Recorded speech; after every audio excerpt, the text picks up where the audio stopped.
हिंद। आप सभी लोगों का एक बार फिर से स्वागत है हमारे चैनल मेक इजी एग्जाम में। आज के इस वीडियो में हम आपको अनुपात और समानुपात से संबंधित जो समान अनुपात और विलोम अनुपात के सवाल होते हैं उनको एक सरल विधि से हल करने का तरीका बताएंगे। तो जैसे कि पहले आप ये जान लीजिए कि समान अनुपात और विलोम अनुपात होता क्या है। तो जो समान अनुपात वे अनुपात होते हैं जिनमें एक राशि के मान को बढ़ाने पर दूसरी राशि का मान बढ़ जाता है, तो वो कहलाता है समान अनुपात। जब एक राशि के मान को बढ़ाएंगे तो जो दूसरी राशि होगी उसका मान भी बढ़ जाता है, या एक राशि के मान को घटाएंगे तो जो दूसरी राशि है उसके मान में भी मतलब जो वो भी घट जाएगा। और जो विलोम अनुपात होते हैं तो एक राशि के मान को बढ़ाने पर दूसरी राशि का मान घट जाता है, या एक राशि के मान को घटाने पर दूसरी राशि का मान बढ़ जाता है, तो ये कहलाते हैं विलोम अनुपात। अब हम आपको इस टाइप के क्वेश्चन को हल करने की विधि बताते हैं। आज का हमारा पहला क्वेश्चन है, 3 आदमी किसी काम को 20 दिन में करते हैं तो 12 आदमी उसी काम को कितने दिन में पूरा करेंगे।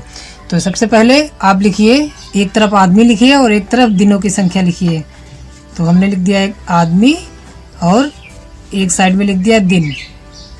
तो जो 3 आदमी हैं किसी काम को 20 दिन में पूरा करते हैं, और अगर आदमियों की संख्या हो जाए 12 तो उसी काम को कितने दिन में करेंगे। तो हम मान लेते हैं कि जो 12 आदमी किसी काम को x दिन में कंप्लीट करेंगे। तो अब आप इसमें पहले ये जान लीजिए कि ये समान अनुपात है कि विलोम अनुपात है। तो देखिए, 3 आदमी किसी काम को 20 दिन में करते हैं, तो अगर आदमियों की संख्या ज़्यादा हो जाएगी तो उसी काम को कम दिन में पूरा करेंगे। अगर आदमियों की संख्या बढ़ गई तो दिनों की संख्या कम हो जाएगी। तो देखिएगा, आदमियों की संख्या बढ़ रही है तो जो काम है वो जल्दी पूरा हो जाएगा, कम दिनों में पूरा हो जाएगा। तो एक राशि के मान के बढ़ने पर दूसरी राशि के मान में कमी आ गई है, तो ये ऐसा अनुपात कहलाएगा विलोम अनुपात।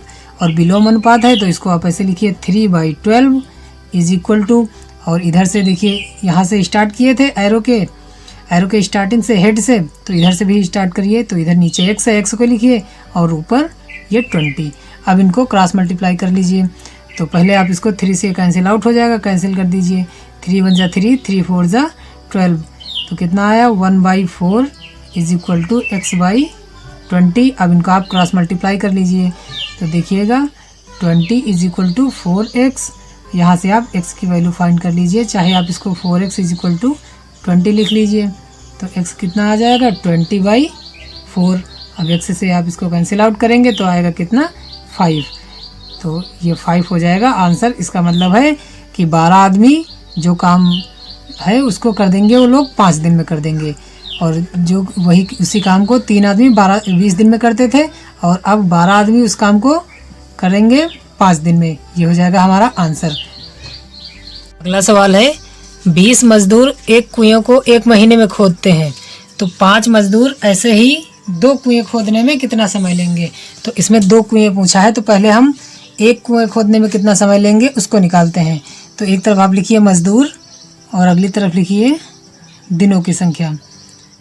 तो हमने लिख दिया मजदूर और अगली तरफ इसमें दिया है महीने, लेकिन उसको हम दिन में कर लेंगे क्योंकि इससे आसानी पड़ेगी। तो अगर 20 मजदूर हैं और वो एक कुएं को खोदने में लेते हैं कितने, 1 महीने लेते हैं या 30 दिन लेते हैं, क्योंकि 1 महीना 30 दिन का होता है। तो 5 मजदूर, अगर मजदूर हों कितने 5 हों, तो ऐसे ही 2 कुएं खोदने में, तो सबसे पहले हम एक निकालेंगे कि एक कुआं खोदने में कितना समय लेंगे। तो हम मान लेते हैं कि x दिन में 5 मजदूर ऐसे ही कुआं को खोद देंगे। तो आप देखिए, सबसे पहले ये अनुपात और समान अनुपात है या विलोम अनुपात है। तो जब मजदूर हैं 20 तो कुएं को 30 दिन लगाते हैं एक कुआं खोदने में। अब अगर मजदूरों की संख्या कम हो गई, लेबर कम हो गए, तो सीधी सी बात है दिनों की संख्या बढ़ जाएगी। तो लेबर हो रहे हैं कम तो दिन क्या हो जाएंगे, बढ़ जाएंगे। तो अब ये कौन सा अनुपात हुआ, ये हुआ विलोम अनुपात।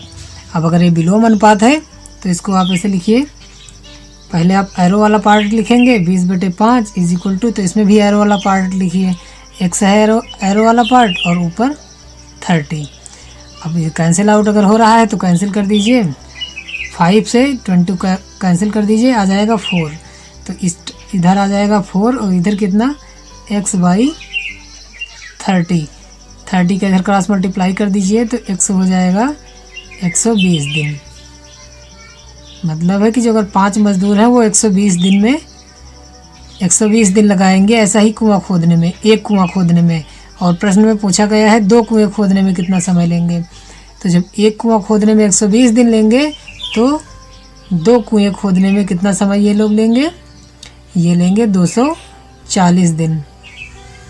और ये हो जाएगा हमारा आंसर। अगर ये महीनों में बात करता है तो हो जाएगा, आप देखिएगा ये कितने 4 महीने हो गए तो ये हो गए 8 महीने। तो 240 दिन या 8 महीने, और यही हो जाएगा हमारा आंसर। अगला सवाल है 8 क्विंटल अनाज को रखने के लिए 80 बोरियों की आवश्यकता होती है, तो 3 क्विंटल अनाज कितनी बोरियों में आएगा। तो आप इसको भी पहले लिखिए, एक तरफ अनाज और अगली तरफ लिखिए इसमें क्या दिए गए हैं, बोरियों की संख्या।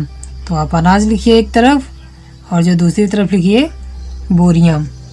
तो ये हमने लिख दिया बोरियां। तो अनाज कितना है, अगर 8 क्विंटल अनाज है तो बोरियों की संख्या ज़रूरत पड़ रही 80 बोरियां लग रही हैं।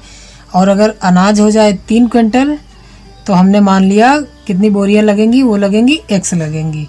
तो अब आप देखिए, अगर अनाज 8 क्विंटल है तो 80 बोरियों की ज़रूरत पड़ती है। अनाज हो गया कम, हो गया 3 क्विंटल, तो बोरियों की संख्या भी हो जाएगी कम, क्योंकि अगर हम अनाज कम हो जाएगा तो ये कम बोरियों में आएगा। अब ये कम बोरियों में आ रहा क्योंकि एक चीज़ में कमी आई तो अगली चीज़ बोरियों की संख्या अपने आप कमी हो गई। तो ये है समान अनुपात। और अगर ये समान अनुपात है तो इसको आप ऐसे लिखिए 8/3 = 80/x। अब आप इनका आपस में कर लीजिए क्रॉस मल्टीप्लाई। अगर कैंसिल आउट हो रहा है तो कैंसिल आउट कर लीजिए। तो कैंसिल करिए, 8 को 18 से जब कैंसिल करेंगे तो आएगा 10। अब इसका आप क्रॉस मल्टीप्लाई करिए, इधर बचेगा 1/3 और = 10/x। अब क्रॉस मल्टीप्लाई होगा, 1 का x से मल्टीप्लाई x ही आएगा और 3 का 10 से मल्टीप्लाई हो जाएगा 30। तो जो अब कितनी बोरियों की ज़रूरत पड़ने वाली है, वो पड़ेगी 30 बोरियों की। 3 क्विंटल रखने के लिए ज़रूरत पड़ेगी 30 बोरियों की, और ये हो जाएगा हमारा आंसर। अगला सवाल है 5 किताबों की कीमत 225 रुपये हो तो ऐसी ही 27 किताबों का मूल्य क्या होगा। तो एक तरफ आप लिखिए किताबों की संख्या और अगली तरफ लिखिए इनकी कीमत। तो इधर हम लिखते हैं किताबों की संख्या और दूसरी तरफ लिखते हैं इनकी कीमत को। तो जो 5 किताबें हैं ये कितने की मिलती हैं, ये 225 रुपये की मिलती हैं। और अगर किताबें हो जाएं 27 तो कितने दिन में इनकी कीमत क्या होगी, उसको हमने मान लिया x रुपये में मिलेंगी। तो अब देखिए, जब 5 रुपये में 5 किताबों की कीमत है 225 रुपये, और अगर किताबों की संख्या बढ़ जाएगी तो उनकी कीमत भी तो बढ़ जाएगी, ज़्यादा रुपए की मिलेंगी, क्योंकि किताबें बढ़ गई तो उनके मूल्य भी बढ़ जाएगा। तो ये कौन सा अनुपात हुआ, ये भी समान अनुपात हुआ। तो जब ये समान अनुपात है इसको भी उसी तरीके से लिखिए 5/27 = 2/5/x। अब ये 5 से इसको कैंसिल आउट कर दीजिए, 5 एकम 5 और इधर काट दीजिए, 5 को 20 और 5 हम 25। तो ये कितना आ गया 1/27 = ऊपर आ गया 45 और इधर आ गया x। आप इसका क्रॉस मल्टीप्लाई कर लीजिए तो ये हो जाएगा x = 27 × 45। और अब आप 27 और 45 का कर लीजिए मल्टीप्लाई। 27 और 45 का मल्टीप्लाई आएगा 1215 और यही हो जाएगा हमारा आंसर। तो जो इसी तरीके के 27 किताबें होंगी उनकी कीमत क्या होगी 1215 रुपये, और ये हो जाएगा आंसर। हमारा अगला सवाल है 12 गायें किसी खेत को 10 दिन में चरती हैं तो 8 गायें उसी खेत को चरने में कितना समय लेंगी। तो इसको भी उसी तरीके से लिखिए, एक तरफ लिखिए गायों की संख्या और दूसरी तरफ लिखिए दिनों की संख्या।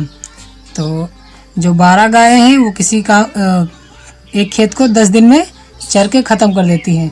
तो 8 गायें, अगर 8 गायें हों तो उसको कितने दिन में चर डालेंगी, उसको हमने मान लिया x दिन में। तो अब देखिए, जब 12 गायें थी तो वो 10 दिन में चर डालती थी, अब गायों की संख्या घट गई है। अब 8 गायें हैं तो क्या दिनों की संख्या बढ़ जाएगी। तो एक संख्या में कमी आ रही है एक संख्या में कमी आ रही है तो अगली वाली यूनिट क्या है वो बढ़ जा रही है। अगर गायें कम हो जा रही हैं तो खेत को चरने के जो दिन है दिनों की संख्या बढ़ जा रही है। तो ये कौन सा अनुपात हुआ? विलोम अनुपात हुआ। तो इसमें जो तीर आप बनाइएगा इसको अपोजिट डायरेक्शन में बनाइएगा। अब इसको भी आप ऐसे चाहे जैसे लिखिए, तो 12/8 लिखिए, चाहे 8/12 लिखिए, और इधर 12/8 और इधर फिर उल्टा लिखेंगे क्योंकि हमने एरो से स्टार्ट किया है। फिर इधर x/10। अब इसको अगर कैंसिल आउट हो रहा है तो कैंसिल आउट कर दीजिए। इसको आप काट दीजिए 2 से, आएगा 6, इसको 2 से काट दीजिए, आएगा 4, यह भी 2 से और कैंसिल आउट होगा, यह आ जाएगा 3 और यह आ जाएगा 2। कितना हो गया? 3/2 = x/10। आप इसको क्रॉस मल्टीप्लाई कर लीजिए तो कितना हो जाएगा? 3 × 10 = 2x। अब यहाँ से x की वैल्यू फाइंड कर लीजिए, या इसको ऐसे लिख लीजिए 2x = 30। तो यहाँ से x निकाल लीजिए 30/2। अब 30 को जब 2 से डिवाइड करेंगे तो आ जाएगा 15। तो जो 8 गाय हैं उस खेत को चरने में कितने दिन लेंगी? वो लेंगी 15 दिन, और ये हो जाएगा हमारा आंसर। अगला क्वेश्चन है, एक गाड़ी 8 लीटर पेट्रोल में 160 किलोमीटर जाती है तो 25 लीटर में कितने किलोमीटर तक जाएगी? तो इसमें भी आप एक तरफ लिखिए लीटर और अगली दूसरे साइड लिखिए किलोमीटर, या तो लिखिए दूरी। तो कितने लीटर है? देखिए 8 लीटर में 160 किलोमीटर तक जाती है, और तो 25 लीटर में कितने किलोमीटर जाएगी? हमने मान लिया x किलोमीटर तक हो जाएगी। तो अब देखिए, अगर पेट्रोल 8 लीटर है तो 160 किलोमीटर जाती है। अगर पेट्रोल बढ़ जाएगा, पेट्रोल ज़्यादा हो जाएगा, तो जो किलोमीटर है उनकी भी संख्या बढ़ जाएगी क्योंकि दूरी भी तो बढ़ जाएगी। 8 लीटर में जाती है 160 किलोमीटर, तो 25 लीटर में जब तेल बढ़ गया तो जो किलोमीटर की संख्या भी बढ़ जाएगी। तो ये कौन से अनुपात है? ये है समान अनुपात, क्योंकि इसमें एक चीज़ के मान में बढ़ोतरी होने पर दूसरे के मान में भी बढ़ोतरी हो रही है। पेट्रोल बढ़ जा रहा है तो गाड़ी के किलोमीटरों की संख्या भी बढ़ जा रही है। अब यह है समान अनुपात, तो इसको आप एक क्रम से लिखिएगा 8/25 = 160/x। अब इसको आप कैंसिल आउट करिए या तो क्रॉस मल्टीप्लाई करिए। तो कैंसिल आउट कर रहे हैं पहले, 8 को ये काट दीजिए, कितना आ जाएगा? 20। कितना बचा? ऊपर बचा 1, नीचे बचा 25, और इधर ऊपर बचा 20, नीचे बचा x। अब इनका आप क्रॉस मल्टीप्लाई कर दीजिए, तो जब x का इधर मल्टीप्लाई हो जाएगा और 25 का 20 से मल्टीप्लाई हो जाएगा, तो x = 25 × 20। अब जब 25 को आप इससे मल्टीप्लाई करेंगे तो आएगा कितना? 500 किलोमीटर। तो मतलब है जो 25 लीटर में कितने किलोमीटर तक जाएगी? 500 किलोमीटर, और यही होगा हमारा आंसर। अगला सवाल है, एक टाइपिस्ट 6 मिनट में 120 अक्षर टाइप करता है तो 250 अक्षर टाइप करने में उसे कितने सेकंड लगेंगे?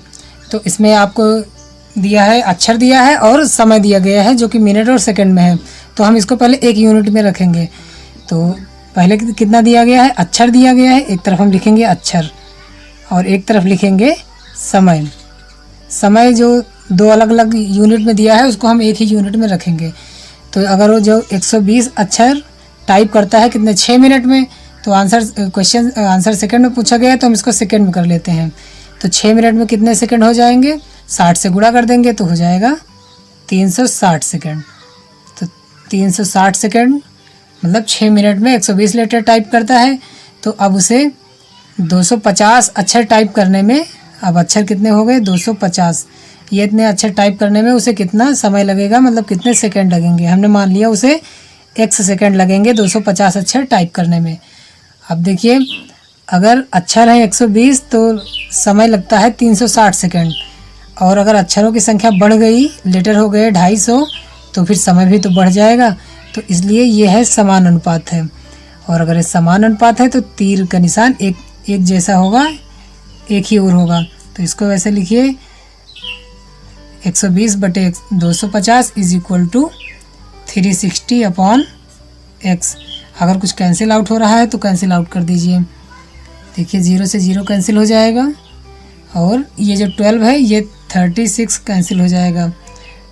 30 बार में 12 23 36। तो ये इधर कितना बचेगा? 1/25 = 30/x। आप इसका आपस में क्रॉस मल्टीप्लाई करिए x, और ये हो जाएगा 30 × 25। 5। अब 25 का मल्टीप्लाई कर लीजिए इधर, 25 0 0 और 25 3 जा 75। तो कितना समय लगेगा? 750 सेकंड लगेंगे उसे 250 लेटर टाइप करने में। तो ये हो जाएगा हमारा आंसर। तो आई होप ये वीडियो आपको पसंद आया होगा। अगर वीडियो पसंद आया है तो वीडियो को लाइक करिएगा, चैनल को सब्सक्राइब करिएगा। मिलते हैं नेक्स्ट वीडियो में, तब तक के लिए बाय, जय हिंद।